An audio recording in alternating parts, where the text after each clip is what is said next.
if you're listening to this and you're in the beginning of your career, it's okay to get a second job. When I started, my wife told me she was pregnant with our first child. I got a job valeting cars and I was terrified that someone would see me and they would say, oh, Ken's not a success. I just started. It's okay if you wait tables. It's okay if you work in the mall or work retail to generate some income because you're the smart person and you'll sleep a lot better. I was actually a busser at night, and I actually had that same fear. What if I see someone? What'll they think of me? And it's funny, the mountains of fear that we can come up with in our head and then how unrealistic they are in reality.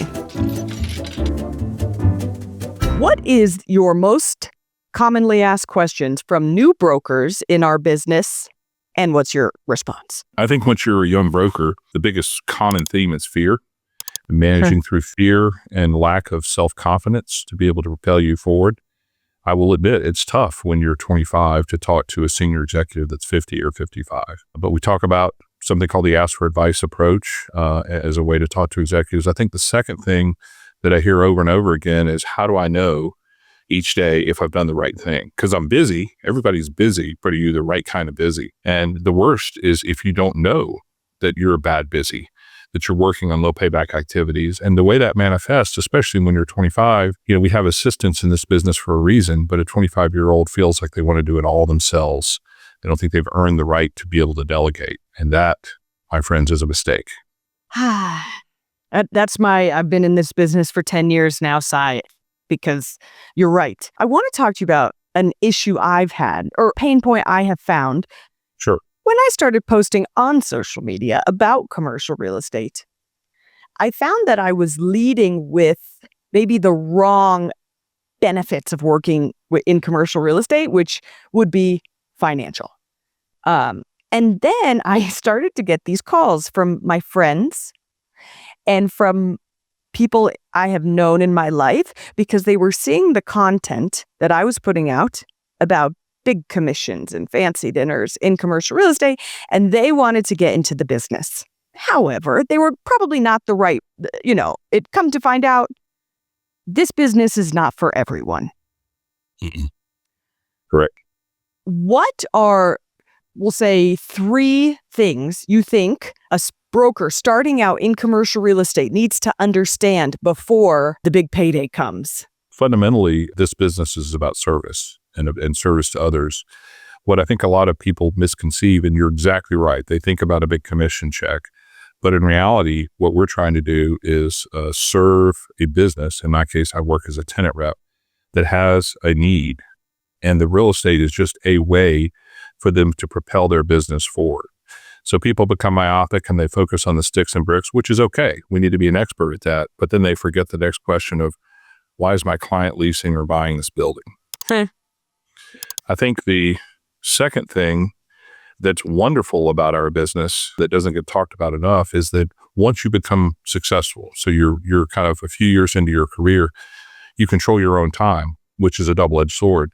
You can choose to not work hard, but if you work hard enough, you can do very well. And there are a lot of studies that show that people in knowledge work that control their time are the happiest people around.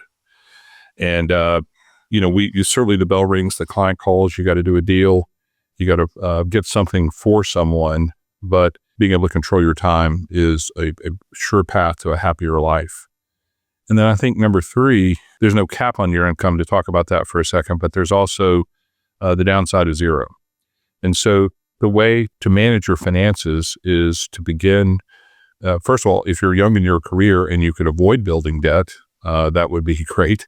To the extent that you have debt, I want to say, if you're listening to this and you're in the beginning of your career, it's okay to get a second job. When I started, my wife told me she was pregnant with our first child.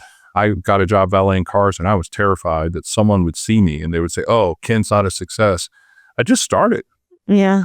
It's okay if you wait tables. It's okay if you work in the mall or work retail to generate some income, because you're the smart person. And when you can avoid debt and put hay up in the barn, you'll sleep a lot better. I worked as a waitress at night. I was actually a busser at night. And then, you close your first few commissions and then you see yourself out of that. But I agree. 2 jobs is, and I actually had that same fear. What if I see someone? What'll they think of me? And it's funny, the mountains of fear that we can come up with in our head and then how unrealistic they are and in reality.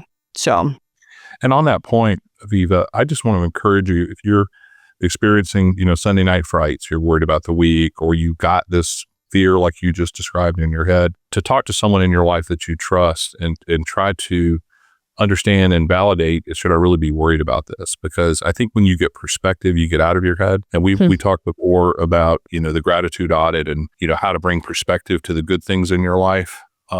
Everyone has fears. Everyone has issues. And everyone you see walking down the street has concerns just like you.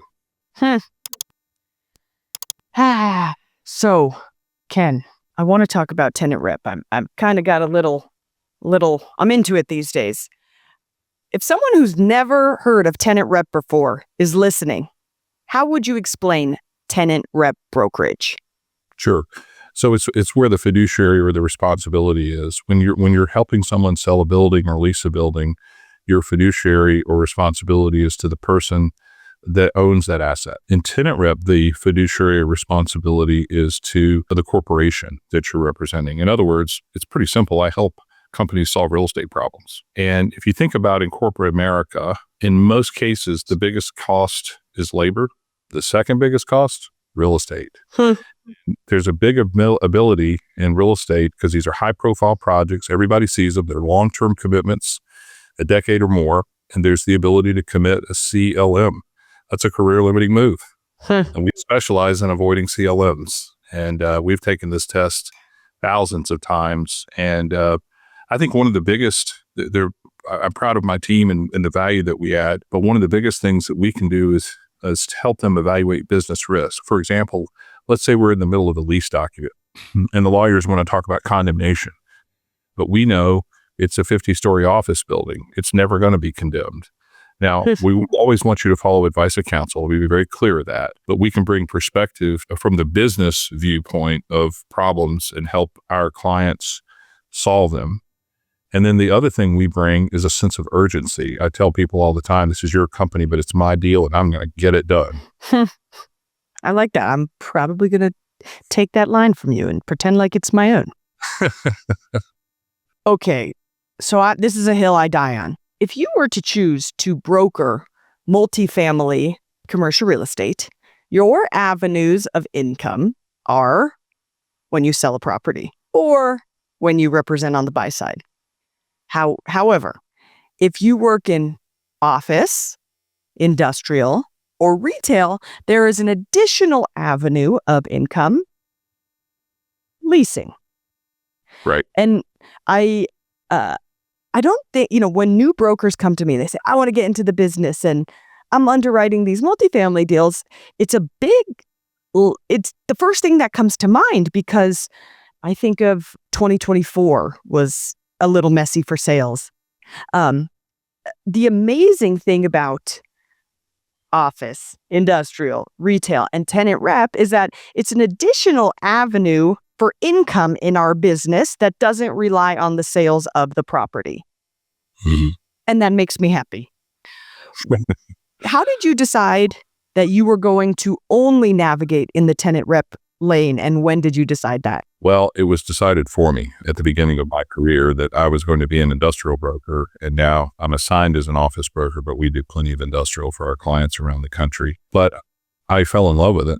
I am what I call a strategic cowboy. I love going from company to company, boardroom to boardroom, and hearing what are the issues, what are the challenges that executives face.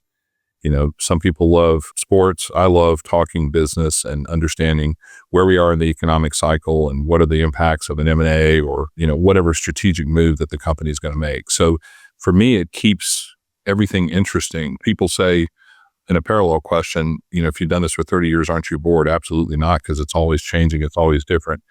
And if you think about it, how we use office has changed. It was different in 2019 than it is in 2026. And it was different in 1970. And it was different in 1950. Remember the pictures of the Boeing guys with their white shirts and ties laying over the tables drawing?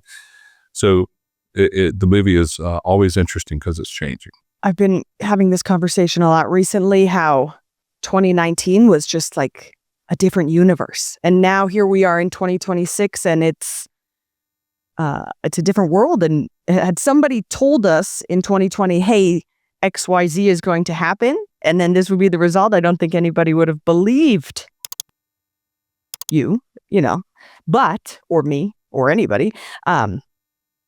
So is office space dying? Well, the pundits said in 2020 that we would never return to the office, that this big cost, this second biggest cost to American corporations was never going to occur again. And while it was scary to hear that, I fundamentally knew that they were wrong, because what we know today in 2026 is we haven't changed as a species in 6 years. We still need to be together. And there are a lot of reasons. There's a lot of survey data now to support that, but I'll just highlight two. One is young people need to learn how to operate in the business environment. When I was a young person, all I wanted to do was sit in my broker's office to learn to speak real estate. I can't do that on a Teams meeting. And we don't have the personal interaction or someone giving me the attaboy. And also, we demonstrate that we're working hard by our physical actions, turning off and turning on the lights in the workplace. It just shows hustle. And we're humans. We look at people and we take a lot from their nonverbals. Hard to get that in a Teams or a video meeting.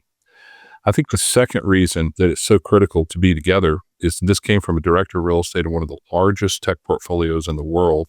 And we talked about all the normal reasons, but he said something that I've been thinking about ever since, and that is the speed of business. And what he means by that is, Aviva, let's say I'm trying to get a meeting with you. You're very busy. And I look at your calendar, and for 3.5 weeks, I can't get a meeting. Or you're walking back in from lunch. I know where your office is. I walk by and say, hey, what do you think about this? Bam. And in 30 seconds, we've solved the issue. Human connection. There's something to it. Yep. No, it's a very interesting pendulum swing. I understand the use case for homework or work from home, but I'm right there with you. I don't know how I could have ever learned this business sitting here in the comfort of my own home. And there's something about that connection with others that certainly in our business where the magic happens. Yeah. And, I think the idea that we can convene is important in the office now more than ever. I also encourage my clients to treat their employees like adults with respect and dignity. And mandates have a purpose. They sometimes are required, but really we ought to earn the commute, because think about what you're asking the knowledge worker to do. There's this grand bargain. They're getting paid a salary, a living wage, with a potential bonus, but they're being asked to dry clean clothes, leave kids and dogs behind. Dogs are a huge deal, even sometimes more than kids, to get in their car, to pay for gas, to spend their time to commute, and then to buy lunch.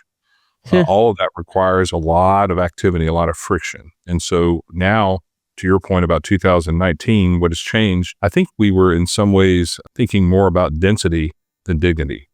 We were trying to get more people into less space. And today we know it's more about creating an environment where we honor the worker and help them to be more productive. Because saving money on rent is one thing. Having a knowledge worker be productive can earn many times their salary. That's profound. Thanks. Ken, thank you so much for being on the show today. It's great to be with you. Thank you so much. One more time, theprescription.pro. Thank you so much. And for everybody listening, go grab the book. We'll link it below in the show notes. Ken, Ashley, thank you for your time today. You're the best. And for everybody listening, we'll see you next week.